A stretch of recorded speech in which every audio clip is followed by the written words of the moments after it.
Hey Mark, what can you tell me about inline method and delete?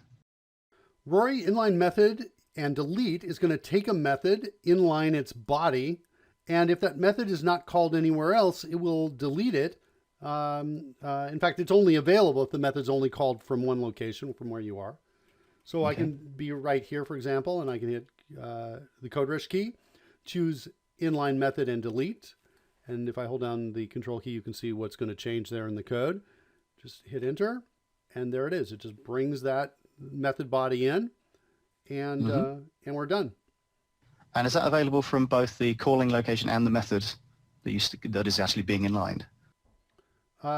Yes, it is. Yes, it is. So Excellent. I can be here, and I can call it from here as well. So I guess the cool thing is if I'm right here at the calling location, it's only available if this is the only calling location. But let me just do this just real quickly to show you this.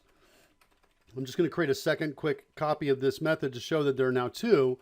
So now it's no longer here, right? I can't do an inline method and delete. So you can't do it from the call any longer because other calls want to have some grasp on that method.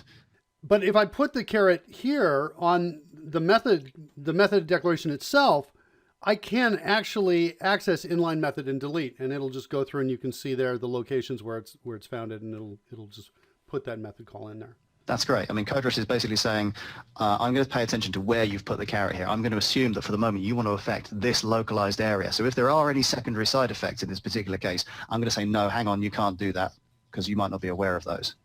That's very good.